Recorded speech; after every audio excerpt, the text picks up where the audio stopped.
Hi everyone, welcome back to my channel. ಹೇಗಿದ್ದೀರಿ ಎಲ್ಲ? ನಾನು ತುಂಬಾ ಚೆನ್ನಾಗಿದ್ದೇನೆ. ಇವತ್ತು ಹೊಸ ರೆಸಿಪಿಯೊಂದಿಗೆ ನಿಮಗೆ ಸಿಗ್ತಾ ಇದ್ದೇನೆ. ಏನು ರೆಸಿಪಿ ಅಂತ ಕೇಳ್ತೀರಾ? ಇವತ್ತೊಂದು ಅಮೇಝಿಂಗ್ ಆಗಿರುವ ಮಟನ್ ಬಿರಿಯಾನಿ ನಿಮ್ಮೊಂದಿಗೆ ಶೇರ್ ಮಾಡ್ತಾ ಇದ್ದೇನೆ. ಏನಪ್ಪ ಇವರು ಮಟನ್ ಬಿರಿಯಾನಿ ಹೇಳ್ತಾರೆ ಅಂತ ಹೇಳಿ ಅನ್ಕೋಬೋದು ನೀವು. ಆದರೆ ಈ ಮಟನ್ ಬಿರಿಯಾನಿ ನೀವು ಟೇಸ್ಟ್ ಮಾಡಿದರೆ ಖಂಡಿತವಾಗೂ ನಿಮ್ಗೆ ಇಷ್ಟ ಆಗ್ತದೆ. ಅದಕ್ಕೆ ಏನೆಲ್ಲ ಐಟಮ್ಸ್ ಬೇಕು ನಾನು ತೋರಿಸ್ತೀನಿ, ಬನ್ನಿ. ಬಿರಿಯಾನಿಗೆ ಐಟಮ್ ತೋರಿಸ್ತೇನೆ ನೋಡಿ. ಫಸ್ಟ್ ನಾನು ರೈಸ್ ಮಾಡ್ತೇನೆ. ರೈಸಿಗೆ ನಾನು ಜೀರಾ ಕಸಾಲ ರೈಸ್ ಅಂತೇಳಿ ಯೂಸ್ ಮಾಡ್ತಾ ಇದ್ದೇನೆ. ಇದು ಇಲ್ಲಿ ದುಬೈಲಿ ಸಿಗ್ತದೆ, ಈ ಬ್ರ್ಯಾಂಡು ಇಂಡಿಯಾದಲ್ಲಿ ಸಿಗಲ್ಲ. ಸೊ ಹಾಗಾಗಿ ಜೀರಾ ಕಸಾಲ ರೈಸ್ ಯೂಸ್ ಮಾಡ್ತಾ ಇದ್ದೇನೆ ಮಟನ್ ಬಿರಿಯಾನಿಗೆ. ನಾನು ಅನ್ನಕ್ಕೆ ಬೇಕಾಗಿರೋದು ಐಟಮ್ಸ್ ನೋಡಿ. ಅದಕ್ಕೆ ನಾನು ಇದರಲ್ಲಿ ಸ್ವಲ್ಪ ಎಲ್ಲ ನಾನೀಗ ಕಟ್ ಮಾಡಿಟ್ಟಿದ್ದೀನಿ, ಈರುಳ್ಳಿ, ಟೊಮೆಟೊ ಅದೆಲ್ಲ. ಅದರಲ್ಲಿ ಒಂದು ಸ್ವಲ್ಪ ನಾನು ನೀರುಳ್ಳಿ ಬಗಾರ ರೈಸ್ ಮಾಡಲಿಕ್ಕೆ ನೀರುಳ್ಳಿ ತೆಗಿತೇನೆ. ಅದಕ್ಕೆ ಫ್ಲೇವರ್ ಕೊಡಲಿಕ್ಕೆ ಶುಂಠಿ ಮತ್ತು ಒಂದು ಲೆಮನ್ನು. ಯಾಕಂದರೆ ಲೆಮನ್ ಹಾಕೋದು ಯಾಕಂತ ಹೇಳಿದರೆ ಅನ್ನ ಎಲ್ಲ ಕಟ್ ಆಗಲ್ಲ, ಅದ್ರಗೋಸ್ಕರ. ಮತ್ತು ಸ್ವಲ್ಪ ಇದು ಹಸಿಮೆಣಸು ಹಾಕೋದು, ಸ್ವಲ್ಪ ಸ್ಪೈಸಿ ಕೊಡ್ತದೆ. ಮತ್ತು ಅದಕ್ಕೆ ಒಂದು 10-11 ಅಷ್ಟು ಲವಂಗ ಇದೆ ಇದರಲ್ಲಿ. ಒಂದು 3-4 ಏಲಕ್ಕಿ ಇದೆ. ಇದು ಬಗಾರ ರೈಸ್ ಮಾಡಲಿಕ್ಕೆ ಇದು ಮೇನ್ ಬೇಕು. ಇದಕ್ಕೆ ಬಗಾರ ರೈಸಿಗೆ ಇದೇ ಫ್ಲೇವರ್ ಕೊಡೋದು. ಇದನ್ನು ಚೆನ್ನಾಗಿ ಕುಟ್ಲಿಕ್ಕಿದೆ. ಮತ್ತು ಒಂದು ಸ್ಪೂನು ಜಿಂಜರ್ ಗಾರ್ಲಿಕ್ ಪೇಸ್ಟ್ ಬೇಕು. ಇದೊಂದು ಕ್ಯೂಬ್ ಬೇಕು. ಇದು ಕ್ಯೂಬ್ ನೋಡಿ, ಇದಕ್ಕೆ ಚಿಕನ್ ಕ್ಯೂಬ್ ಹೇಳ್ತಾರೆ. ಇದು ಚೆನ್ನಾಗಿ ಒಂದು ಫ್ಲೇವರ್ ಕೊಡ್ತದೆ. ಒಂದು ಸಾಲ್ಟ್ ಥರ ಇರ್ತದೆ. ಮತ್ತು ಇದೊಂದು ಕ್ಯೂಬ್ ಹಾಕಿಬಿಡಿ ರೈಸಿಗೆ. ಮಟನ್ ತೊಗೊಂಡಿದ್ದೇನೆ 1.5 kg. ಮಟನ್ಗೆ ಬೇರೆ ಐಟಮ್ಸ್ ಎಲ್ಲ ಹಾಕಿ ಮ್ಯಾರಿನೇಟ್ ಮಾಡಿಡಲಿಕ್ಕಿದೆ. ಮಟನ್ಗೆ ಮ್ಯಾರಿನೇಟ್ ಮಾಡಲಿಕ್ಕೆ ನಾನು ಐಟಮ್ ತೋರಿಸ್ತೇನೆ. ಇದರಲ್ಲಿ ಬೆಳ್ಳುಳ್ಳಿ ಮತ್ತು ಶುಂಠಿ, 4-5 ಮೆಣಸು ಹಾಕಿ ನಾನು ಚಾಪ್ ಮಾಡಿ ಇಟ್ಕೊಂಡಿದ್ದೇನೆ, ರಫ್ ಚಾಪ್ ಮಾಡಿ ಇಟ್ಕೊಂಡಿದ್ದೇನೆ. ಮತ್ತು ಇದು ಕೊತ್ತಂಬರಿ ಸೊಪ್ಪು, ಪುದೀನ ಸೊಪ್ಪು ಹಾಕಿ ನಾನು ಇದನ್ನು ಕೂಡ ಚಾಪ್ ಮಾಡಿ ಇಟ್ಕೊಂಡಿದ್ದೇನೆ. ಮತ್ತು ಮೊಸರು ಬೇಕು. ಮೊಸರು ನಾನೊಂದು 2 ಕಪ್ ಅಷ್ಟು ತೊಗೊಂಡಿದ್ದೇನೆ. ಮೊಸರು ಸ್ವಲ್ಪ ಜಾಸ್ತಿ ಯೂಸ್ ಮಾಡಲಿಕ್ಕಿದೆ. ಮಟನ್ ಒಗ್ಗರಣೆಗೆ ಮಾಡಲಿಕ್ಕೆ ಒಂದು 3 ಈರುಳ್ಳಿ ತೊಗೊಂಡಿದ್ದೇನೆ, ಒಂದು 3 ದೊಡ್ಡ ಟೊಮೆಟೊ ತೊಗೊಂಡಿದ್ದೇನೆ, ಮತ್ತು ಒಂದು 2-3 ಹಸಿಮೆಣಸಿಗೆ ಹಾಕ್ಬೋದು. ಇದು ಇಡೀ ನಿಮಗೆ ಖಾರ ಎಷ್ಟು ಬೇಕೋ ಅಷ್ಟು ಪ್ರಮಾಣದಿಂದ ಮೆಣಸು ಹಾಕ್ಕೊಳ್ಳಿ. ಮಟನಿಗೆ ಮಸಾಲೆ ಮಾಡಲಿಕ್ಕೆ ಕರಿಮೆಣಸಿನ ಹುಡಿ, ಉಪ್ಪು, ರುಚಿಗೆ ತಕ್ಕಷ್ಟು. ಈಗ ನಾನು ಇಷ್ಟು ತೊಗೊಂಡಿದ್ದೇನೆ, 1-2 ಸ್ಪೂನ್ ಅಷ್ಟು. ಗರಂ ಮಸಾಲ, ಇದು ಬಿರಿಯಾನಿ ಮಸಾಲ. ಯಾವುದು ನಿಮ್ಮ ಮನೇಲಿ ಯಾವುದು ಅವೈಲೇಬಲ್ ಇದೆ ಆ ಬಿರಿಯಾನಿ ಮಸಾಲ ತೊಗೊಳ್ಳಿ. ಇದೇ ಬೇಕು ಅದೇ ಬೇಕಂತಿಲ್ಲ ಫ್ಲೇವರಿಗೆ. ಮತ್ತು ಒಂದು ಇದರಲ್ಲಿ ನಾನು ಜಿಂಜರ್ ಪೇಸ್ಟ್ ಹಾಕ್ತೇನೆ, 1 ಸ್ಪೂನು 1.5 ಸ್ಪೂನ್ ಸಾಕು. ಮತ್ತು ನಿಮಗೆ ಯಾವುದು ಇದು ಗಾರ್ನಿಷ್ಗೆ ನೀರುಳ್ಳಿ ತೊಗೊಂಡಿದ್ದೇನೆ. ಒಂದು ದೊಡ್ಡ ನೀರುಳ್ಳಿ, ಒಂದು 3-4 ನೀರುಳ್ಳಿ ಇದೆ. ಇದು ಗಾರ್ನಿಷ್ಗೆ ಫುಲ್ಲು. ಇದನ್ನು ಫ್ರೈ ಮಾಡಿ ತೆಗಿಲಿಕ್ಕಿದೆ, ಡೀಪ್ ಫ್ರೈ. ಮಟನ್ ಬಿರಿಯಾನಿಗೆ ನಾನು ತುಪ್ಪ ಇದು ಯೂಸ್ ಮಾಡ್ತಾ ಇದ್ದೇನೆ. ಅದ್ರ ಮೇಲೆ ಫ್ರೈ ಮಾಡಲಿಕ್ಕೆ, ನೀರುಳ್ಳಿ ಫ್ರೈ ಮಾಡಲಿಕ್ಕೆ ನಾನು ಈ ಎಣ್ಣೆ ಯೂಸ್ ಮಾಡ್ತಾ ಇದ್ದೇನೆ. ಗಾರ್ನಿಷ್ಗೆ ಬೇಕಾಗಿರೋದು ಗೋಡಂಬಿ, ದ್ರಾಕ್ಷಿ, ಒಣ ದ್ರಾಕ್ಷಿ, ಇದೆರಡು ಲಾಸ್ಟಿಗೆ ಫ್ರೈ ಮಾಡಿ ಇಟ್ಕೊಲಿಕ್ಕಿದೆ. ಬಿರಿಯಾನಿಗೆ ಸ್ವಲ್ಪ ಕಲರ್ ಕೊಡಲಿಕ್ಕೆ ನಾನು ಇದು ಕಲರ್ ಹಾಕಿಟ್ಟಿದ್ದೇನೆ, ರೆಡ್ ಕಲರ್. ಕೇಸರಿ ಹಾಕಿದ್ದೇನೆ. ಹಾಲಲ್ಲಿ ನಾನು ನೆನೆಸಿ ಇಟ್ಕೊಂಡಿದ್ದೇನೆ ಒಂದು ಅರ್ಧ ಗಂಟೆ ಮೊದಲು. ಮಟನ್ಗೆ ಮ್ಯಾರಿನೇಟ್ ಮಾಡಲಿಕ್ಕೆ ನಾನು ಈ ಮೊಸರು ಇದೆ ನೋಡಿ, ನಾನು ತೊಗೊಂಡಿದ್ದೆ 2 ಕಪ್ ಅಷ್ಟು, 2-2.5 ಅಷ್ಟು ನಾನು ತೊಗೊಂಡಿದ್ದೆ. ಅದನ್ನು ಸ್ವಲ್ಪ ಗ್ರೈಂಡ್ ಮಾಡಬೇಕು. ಯಾಕಂದರೆ ಇದು ಮೊಸರಲ್ಲಿ ಕಣ್ಣಿ ಇರ್ತದೆ ನೋಡಿ. ಇದು ಮತ್ತು ಮಟನ್ ಬೇಯುವಾಗ ಇದು ಕಣ್ಣಿ ಅಷ್ಟು ನೋಡಲಿಕ್ಕೆ ಇನ್ನೂ ಚೆನ್ನಾಗಿರಲ್ಲ, ಅಷ್ಟು ಇದನ್ನು ಕೊಡಲ್ಲ. ಅದಕ್ಕೆ ಒಂದು ಸಲ ನಾವು ಇದನ್ನು ಗ್ರೈಂಡ್ ಮಾಡ್ಕೊಂಬಿಡೋಣ.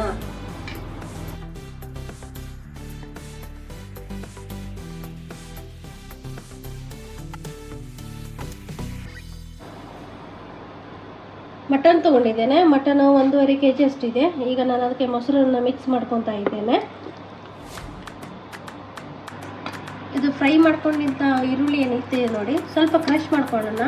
ಅಗತ್ಯ ಇಲ್ಲ, ಆದರೂ ನಾವು ಸ್ವಲ್ಪ ಕ್ರಷ್ ಮಾಡ್ಕೊಳ್ಳೋಣ. ಯಾಕಂದರೆ ಇದಕ್ಕೆ ನಾನು ಯಾವುದೋ ಮಸಾಲೆಯನ್ನು ರುಬ್ಬಿ ಹಾಕ್ತಾ ಇಲ್ಲ, ಇದೇ ಎಲ್ಲ ನಾನು ಮಾಡ್ತಾ ಇರೋದು. ಮಟನಿಗೆ ನಾನು ಮೊಸರು ಮಿಕ್ಸ್ ಮಾಡಿ ಇಟ್ಟಿದ್ದೇನೆ ಮ್ಯಾರಿನೇಟಿಂಗ್ಗೆ. ನೆಕ್ಸ್ಟ್ ನಾನೀಗ ಇದು ನೀರುಳ್ಳಿ, ನಾನು ಫ್ರೈಡ್ ನೀರುಳ್ಳಿ ಇದು ಹಾಕಿದ್ನಲ್ಲ, ಫ್ರೈ ಮಾಡಿದ್ನಲ್ಲ, ಅದನ್ನು ಮಿಕ್ಸಿ ಮಾಡಿಕೊಂಡು ಹಾಕ್ತಾ ಇದ್ದೇನೆ. ಇದು ಕೂಡ ಒಂದು ಒಳ್ಳೆಯ ಫ್ಲೇವರ್ ಕೊಡ್ತದೆ. ಇದು ನಾನೇ ಒಂದು ಪ್ರಿಪೇರ್ ಮಾಡಿದಂಥ ಬಿರಿಯಾನಿ. ಈಗ ನೆಕ್ಸ್ಟ್ ನಾನು ಇದು ಗರಂ ಮಸಾಲ ಮತ್ತು ಬಿರಿಯಾನಿ ಮಸಾಲ ಇತ್ತಲ್ಲ, ಅದನ್ನು ಹಾಕ್ಕೊತಾ ಇದ್ದೇನೆ. ಅದನ್ನು next 1 spoon ginger garlic paste, ನೋಡಿ ನಾನು ಕರೆಕ್ಟ್ 2 ಸ್ಪೂನ್ ತೆಗೆದಿಟ್ಕೊಂಡಿದ್ದೆ. ಒಂದು ಅನ್ನಕ್ಕೆ ಹಾಕಿದೆ, ಒಂದು ಮಟನಿಗೆ ಹಾಕ್ತಾ ಇದ್ದೇನೆ. ನೆಕ್ಸ್ಟು ಈಗ ನಾನು ಚಾಪ್ ಏನು ಮಾಡ್ಕೊಂಡಿಟ್ಟಿದ್ದೆ, ಬೆಳ್ಳುಳ್ಳಿ, ಶುಂಠಿ, ಒಂದು 4-5 ಮೆಣಸು, ಖಾರ ನಿಮಗೆ ಎಷ್ಟು ಬೇಕೋ ಅಷ್ಟು ನೋಡಿಕೊಂಡು ನೀವು ಹಾಕ್ಕೊಳ್ಳಿ. ನಾನು ಹಾಕ್ಕೊತೇನೆ, ಇದು ಫುಲ್ ಹಾಕ್ಕೊತೇನೆ. ಇದಕ್ಕೆ ಹೆಚ್ಚಿನ ಅಂಶ ಮಸಾಲ ಕೊಡೋದು. ಕೊತ್ತಂಬರಿ ಸೊಪ್ಪು, ಪುದೀನ ಸೊಪ್ಪು ಏನು ಚಾಪ್ ಮಾಡಿ ಇಟ್ಕೊಂಡಿದ್ದೆ ಅದು ಕೂಡ ಹಾಕ್ತಾ ಇದ್ದೇನೆ. ನೋಡ್ತಾ ಇರ್ಬೋದು ನೀವು.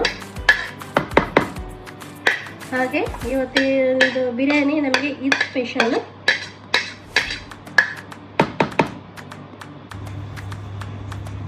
ನೆಕ್ಸ್ಟ್ ಈಗ ಕರಿಮೆಣಸಿನ ಹುಡಿ ಹಾಕ್ತಾ ಇದ್ದೇನೆ, ಉಪ್ಪು ಹಾಕ್ತಿದ್ದೇನೆ, ರುಚಿಗೆ ತಕ್ಕಷ್ಟು ಉಪ್ಪು ಹಾಕಿ ನಂತರ ಎಲ್ಲ ಮಸಾಲೆ ಇದೆಯಲ್ಲ ಚೆನ್ನಾಗಿ ಮಿಕ್ಸ್ ಮಾಡ್ಕೊಳ್ಳಿ. ಚೆನ್ನಾಗಿ ಮಿಕ್ಸ್ ಮಾಡಿದರೆ ಅದೊಂದು ನಮ್ಮದು ಇದು ಬೇರೆ ಅನ್ನ ಬೇರೆ ಎಲ್ಲ ಫ್ರೈ ಮಾಡೋವರೆಗೂ ಇದು ಒಂದು ಒಳ್ಳೆಯದಾಗಿ ಮಟನ್ ಒಳಗೆಲ್ಲ ಹೀರ್ಕೊಳ್ತದೆ ಮತ್ತು ಚೆನ್ನಾಗಿ ಜ್ಯೂಸಿ ಥರ ಆಗ್ತದೆ. ಹಾಗಾಗಿ ಫಸ್ಟ್ ಕೆಲಸ ಮ್ಯಾರಿನೇಟ್ ಮಾಡಿ ಇಟ್ಕೊಳ್ಳೋದು, ಮತ್ತು ನೀವು ಅನ್ನಕ್ಕೆ ಪ್ರಿಪೇರ್ ಮಾಡಿ 1 ಬೈ 1 ಮಾಡಿದರೆ ಬೇಗ ಆಗ್ತದೆ. ಮತ್ತು ಅಷ್ಟು ನಮಗೆ ಹೆವಿ ಕೂಡ ಅನಿಸೋದಿಲ್ಲ, ಕೆಲಸ ಬೇಗ ಆಗ್ತದೆ. ಎಣ್ಣೆ ಬಿಸಿ ಆಗಿದೆ. ನಾನು ಈಗ ನೀರುಳ್ಳಿ ಫ್ರೈ ಮಾಡ್ತಾ ಇದ್ದೇನೆ, ಮ್ಯಾರಿನೇಟಿಗೆ ಮತ್ತು ಗಾರ್ನಿಷಿಗೆ.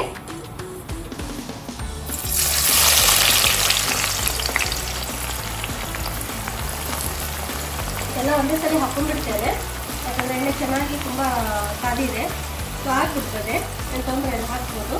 ಮತ್ತು ನಿಧಾನವಾಗಿ ಫ್ರೈ ಮಾಡ್ಕೊಳ್ಳಿ. ಬ್ರೌನ್ ಆಗಬೇಕು, ಬ್ರೌನ್ ಆಗಿ ಫ್ರೈ ಮಾಡಬೇಕು.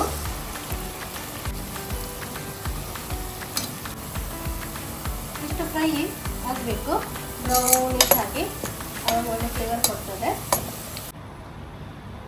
ಬಗಾರ ರೈಸ್ಗೆ ರೆಡಿ ಮಾಡ್ತಾ ಇದ್ದೇನೆ. ಫಸ್ಟಿಗೆ ಇದು ನಾನು ಪುಲಾವ್ ಎಲೆ ಹಾಕ್ತೇನೆ, ಅದ್ರ ಮೇಲೆ ಒಂದು 4 ನೀರುಳ್ಳಿ ಹಾಕ್ತೇನೆ. ಸ್ವಲ್ಪ ಒಗ್ಗರಣೆಗೆ ತಕ್ಕ, ಜಾಸ್ತಿ ಬೇಡ. ಈಗ ಅನ್ನಕ್ಕೆ ಜಾಸ್ತಿ ಇದು ಎಲ್ಲ ಅಗತ್ಯ ಇಲ್ಲ, ಟೊಮೆಟೊ ಅದೆಲ್ಲ ಅಗತ್ಯ ಇಲ್ಲ. ಇದು ಹಾಕಿ ಮೆಣಸು ಹಾಕಿ ಒಂದೇ ಸಲ ಎಲ್ಲ ಹಾಕಿ ಫ್ರೈ ಮಾಡ್ತೀನಿ. ಇಷ್ಟು ಕಂದು ಬಣ್ಣಕ್ಕೆ ಬರಬೇಕು ನೋಡಿ ನೀರುಳ್ಳಿ.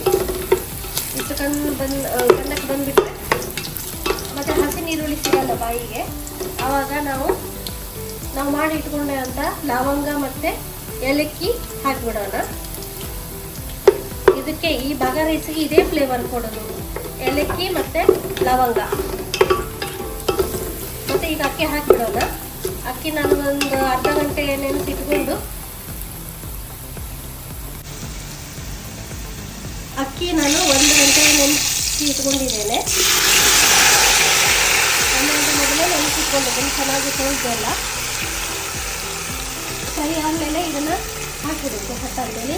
ಮತ್ತು ಇದು ಸ್ವಲ್ಪ ಎಲ್ಲ ಗಂಜಿ ಎಲ್ಲ ಹಿಡಿತದೆ, ಅದಕ್ಕೇನು ವರಿ ಮಾಡ್ಕೋಬೇಡಿ. ಮತ್ತು ಅದು ಆರಿದ ಮೇಲೆ ಉದುರಾಗಿ ಆಗ್ತದೆ, ಅದ್ರಗೋಸ್ಕರ ಅಂತಲೇ ಹೇಳಿ ನಾವು ಎಣ್ಣೆ ಹಾಕಿರೋದು. ಇದೊಂದು ಕ್ಯೂಬ್ ತೋರಿಸಿದ್ನಲ್ಲ ನಾನು, ಇದೊಂದು ಕ್ಯೂಬ್ ಹೀಗೆ ಹುಡಿ ಮಾಡಿ ಹಾಕ್ಬಿಡ್ತೇನೆ. ಮತ್ತು ಒಂದು ಸ್ಪೂನು ಫಸ್ಟ್ ಜಿಂಜರ್ ಪೇಸ್ಟ್ ಹಾಕ್ತೇನೆ. ಮತ್ತು ನೀವು ಚೆನ್ನಾಗಿ ಮಿಕ್ಸ್ ಮಾಡ್ಕೊಳ್ಳಿ.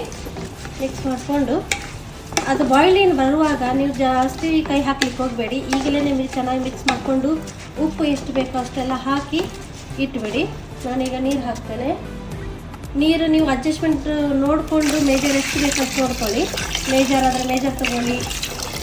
ನಾನು ಹೀಗೆ ಹಾಕಬೇಕು, ನಿಮ್ಗೆ ಗೊತ್ತು, ಯಾಕಂದರೆ ಇದನ್ನು ನಾನು ಮಾಡಿದ್ದೇನೆ ಇದ್ರ ಮೊದಲು ಕೂಡ.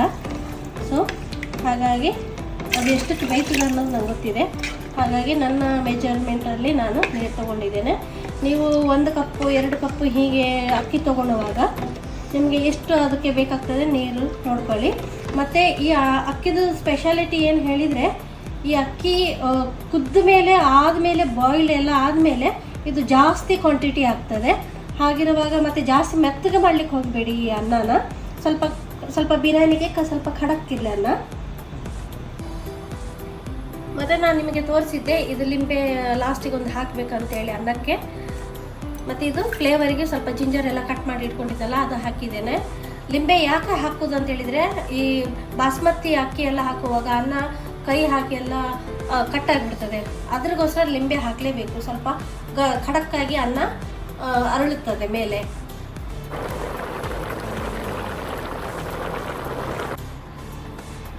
ಅನ್ನ ನೋಡಿ ಆಯಿತು, ಬಾಗಾರ ರೈಸ್ ಫೈನಲ್ ಆಯಿತು. ಬೇಗ ಆಗ್ತದೆ ಇದು, ಏನು ಜಾಸ್ತಿ ಟೈಮ್ ತೊಗೊಳೋದಿಲ್ಲ. ಹಿಂದೆ ನಾವು ಇದು ಮಾಡಬೇಕಂತ ಏನಿಲ್ಲ, ಬೇಗ ಗ್ಯಾಸ್ ಆಫ್ ಮಾಡಬೇಕು, ಯಾಕಂದರೆ ಅದು ಸ್ಟೀಮಲ್ಲಿ ಅರಳ್ಬಿಡ್ತದೆ ಅನ್ನ. ಸೊ ಹಾಗಿರುವಾಗ ಅದನ್ನೇ ತಳ ಹಾಕಲಿಕ್ಕೆ ಬಿಡಬೇಡಿ ಅನ್ನ. ಮಟನ್ಗೆ ಮಸಾಲ ರೆಡಿ ಮಾಡ್ತಾ ಇದ್ದೇನೆ. ಫಸ್ಟ್ ನಾನು ಈರುಳ್ಳಿ ಹಾಕ್ತೇನೆ.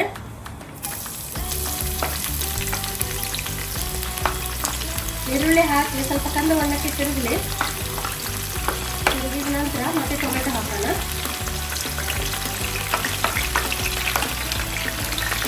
ಉಪ್ಪ ಕಟ್ತದೆ, ಚೆನ್ನಾಗಿ ಫ್ರೈ ಮಾಡ್ಕೊಳ್ಳೋಣ. ನಾನು ಈರುಳ್ಳಿ ಸ್ವಲ್ಪ ಕಂದು ಬಣ್ಣಕ್ಕೆ ಬರಲಿ.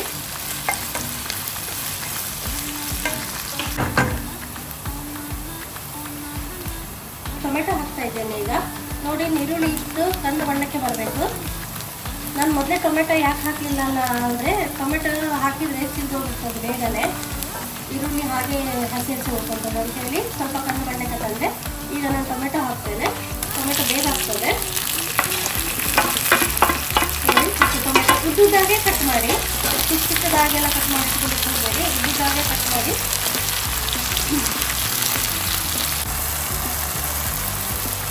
ನೋಡಿ ಇಷ್ಟು ಫ್ರೈ ಆಗಬೇಕು. ಇಷ್ಟು ಫ್ರೈ ಆಗಿದೆ, ಮೆತ್ತಗಾಗಿದೆ ಅಲ್ಲ.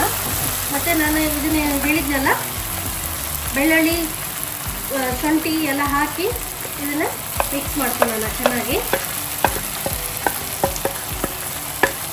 ಮೇನ್ ಈ ಬಿರಿಯಾನಿಗೆ ಬೇಕಾಗಿರೋದು ಶುಂಠಿ, ಬೆಳ್ಳುಳ್ಳಿ, ಈ ಪುದೀನ ಸೊಪ್ಪು, ಕೊತ್ತಂಬರಿ ಸೊಪ್ಪು ಬೇಕಾಗಿರೋದು.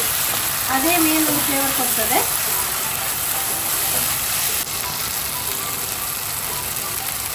ಎಷ್ಟು ಇದಾಯಿತು, ಚೆನ್ನಾಗಿ ಸ್ಮ್ಯಾಶ್ ಆಗಿದೆ ನೋಡಿ. ಇಷ್ಟು ಸ್ಮ್ಯಾಶ್ ಆದರೆ ಸಾಕು. ಇದು ಒಂದು ಮಸಾಲ ಆಗ್ತದೆ. ಈಗ ನಾನು ಮಟನ್ ಹಾಕ್ತೇನೆ. ಮಟನ್ ನೀವು ಯಾವ ಪೀಸ್ ಯಾವ ಥರ ಮಾಡ್ಕೊಂಡಿದ್ದು ಅದ್ರ ಮೇಲೆ ಡಿಪೆಂಡ್ ಆಗ್ತದೆ. ಇದು ನಮ್ಮ ಪೀಸು ಸ್ವಲ್ಪ ಚಿಕ್ಕದು ತಗೊಂಡಿದ್ದಾರೆ. ಹಾಗಾಗಿ ನೀವು ಒಂದು ಅಂದಾಜಲ್ಲಿ ನೀವು ಬಾಯ್ಲ್ ಮಾಡ್ಕೊಳ್ಳಿ.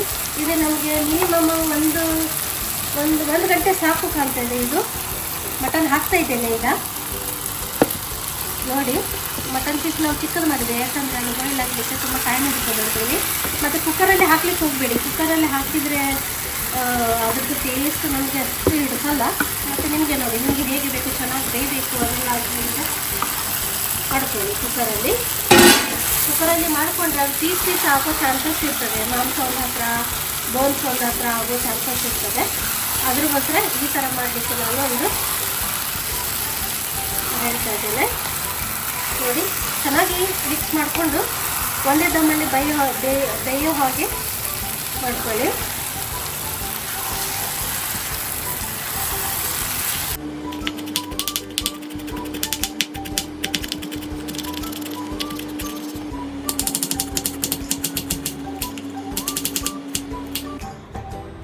ಬಾಗಾ ರೈಸು ಆಯಿತು. ಬಾಗಾ ರೈಸ್ ಮತ್ತು ಮಟನ್ ಆಯಿತು. ಇದನ್ನು ಚೆನ್ನಾಗಿ ಒಡ್ಕೊಳ್ಳೋಣ ಅನ್ನ, ಯಾಕಂದರೆ ಸ್ವಲ್ಪ ಬಿಸಿ ಇದೆಯಲ್ಲ, ಅಲ್ಲೆಲ್ಲಿ ಗಟ್ಟಿಯಾಗಿರ್ತದೆ. ಒಂದು ವೇಳೆ ನೀವು ಇದನ್ನು ಮಾಡಿ ಒಂದು ದೊಡ್ಡ ಪ್ಲೇಟಿಗೆ ಹಾಕಿಟ್ರೆ ಅದು ಅಷ್ಟು ಗಟ್ಟಿಯಾಗಿರಲ್ಲ. ಹಾಗಾಗಿ ನಾನು ಅನ್ನ ಹೊಡ್ಕೊಂಡೆ. ನಿಮಗೆ ಬೇಕಾದರೆ ನೀವು ಒಂದು ಪ್ಲೇಟಲ್ಲಿ, ದೊಡ್ಡ ಪ್ಲೇಟಲ್ಲಿ ಹಾಕಿ ಅನ್ನನ ಹುಡಿಯಾಗಿ ಮಾಡ್ಕೊಳ್ಳಿ.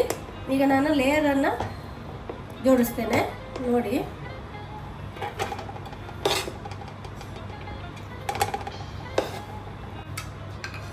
ಲೇಯರ್ ಆದಮೇಲೆ ನಾನು ಈ ಕೇಸರಿ ಸ್ವಲ್ಪ ಕಲರ್ ಮಿಕ್ಸ್ ಮಾಡಿ ಇಟ್ಕೊಂಡಿದ್ದೆನಲ್ಲ, ಅದನ್ನೊಂದು ಸ್ವಲ್ಪ ಹಾಕ್ತೇನೆ. ಆಗ ಕಲರ್ ಸ್ವಲ್ಪ ಚೆನ್ನಾಗಿ ಬರ್ತದೆ. ಸ್ವಲ್ಪ ನೋಡಲಿಕ್ಕೂ ಕೂಡ ಚೆನ್ನಾಗಿ ಕಾಣ್ತದೆ, ಅಟ್ರಾಕ್ಟಿವ್ ಆಗಿ. ನೋಡಿ ಸ್ವಲ್ಪ ಹಾಕ್ತೇನೆ, ಜಾಸ್ತಿ ಬೇಡ ಕಲರು. ಮತ್ತು ಅದ್ರ ಮೇಲೆ ನಾನು ಈ ಸ್ವಲ್ಪ ಗೋಡಂಬಿ ಹುರ್ಕೊಂಡಿಟ್ಟಿದ್ದಿತ್ತಲ್ಲ ಅದನ್ನು ಸ್ವಲ್ಪ ಹಾಕ್ತೇನೆ, ಸ್ವಲ್ಪ ಸ್ವಲ್ಪ ಸಾಕು, ಜಾಸ್ತಿ ಬೇಡ. ಮತ್ತು ಸ್ವಲ್ಪ ನೀರುಳ್ಳಿ ಫ್ರೈ ಮಾಡಿ ಇಟ್ಕೊಂಡಿದ್ದೆಲ್ಲ ಅದನ್ನು ಕೂಡ ಸ್ವಲ್ಪ ಹಾಕ್ತೇನೆ. ಈಗ ಮಟನ್ ಹಾಕ್ತೇನೆ ಇದ್ರ ಮೇಲೆ ಲೇಯರ್. ನಾನು ಈಗ ಮಟನ್ ಲೇಯರ್ ಹಾಕ್ತೇನೆ ನೋಡಿ. ಸ್ವಲ್ಪ ಮಸಾಲ ಮತ್ತು ಪೀಸ್ಗಳನ್ನು ಹಾಕ್ಕೊಳ್ಳಿ.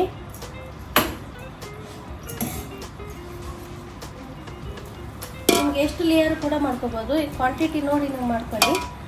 ಮತ್ತು ಪೀಸನ್ನು ಸ್ವಲ್ಪ ಬಿಡಿ ಬಿಡಿಯಾಗಿ ಬಿಡಿಸ್ಕೊಳ್ಳಿ. ಇದು ಅನ್ನದ ಲೇಯರ್ ಹಾಕಿರ್ತೀವಲ್ಲ, ಬಿಡಿಸ್ಕೊಳ್ಳಿ ಈ ಥರ. ಅಂದರೆ ಮಟನ್ ಪೀಸು ಮಸಾಲೆ ಅದೆಲ್ಲ ಹತ್ರ ಹರಡೋ ಹಾಗೆ ಮಾಡ್ಕೊಳ್ಳಿ.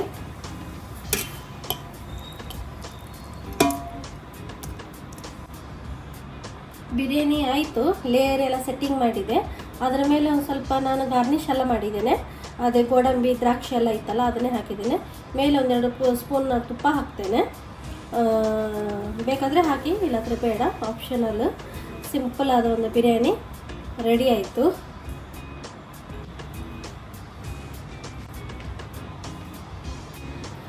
ಫ್ರೆಂಡ್ಸ್ ನೋಡಿದ್ರಲ್ವಾ, ಈಸಿಯಾಗಿ ಮಾಡುವಂಥ ಬಿರಿಯಾನಿ. ಸ್ವಲ್ಪ ಐಟಮ್ಸಲ್ಲೇ ಮಾಡುವಂಥ ಒಂದು ಬಿರಿಯಾನಿ ಹೇಳ್ಬೋದು. ಅದು ಜಾಸ್ತಿ ಟೈಮ್ ಏನು ಹಿಡಿದಿಲ್ಲ. ನೀವೆಲ್ಲ ಕಟ್ಟಿಂಗ್ ಎಲ್ಲ ಮಾಡಿಟ್ಕೊಂಡ್ರೆ ಒಂದು ಗಂಟೆ ಒಳಗೆ ನಿಮ್ಮ ಒಂದು ಮಟನ್ ಬಿರಿಯಾನಿ ರೆಡಿ ಆಗಿಬಿಡ್ತದೆ. ಸೊ ನೀವು ಕೂಡ ಖಂಡಿತ ಟ್ರೈ ಮಾಡಿ. ಈ ಬಿರಿಯಾನಿ ಹೇಗೆ ಇದೆ ಅಂತ ಹೇಳಿ ನೀವು ಕಮೆಂಟ್ ಕೂಡ ನನಗೆ ಮಾಡಿ. ಫ್ರೆಂಡ್ಸ್, ಈ ವಿಡಿಯೋ ನಿಮಗೆ ಇಷ್ಟ ಆದರೆ ಪ್ಲೀಸ್ ಲೈಕ್ ಮಾಡಿ, ಶೇರ್ ಮಾಡಿ, ಸಬ್ಸ್ಕ್ರೈಬ್ ಮಾಡಿ. ಮತ್ತು ಪ್ಲೀಸ್ ನನಗೆ ಸಪೋರ್ಟ್ ಮಾಡಿ. ಮತ್ತು ಮುಂದಿನ ಹೊಸ ರೆಸಿಪಿಯೊಂದಿಗೆ ನಾನು ನಿಮಗೆ ಸಿಗ್ತೇನೆ. ಥ್ಯಾಂಕ್ ಯು ಎಲ್ಲರಿಗೂ. Thank you so much.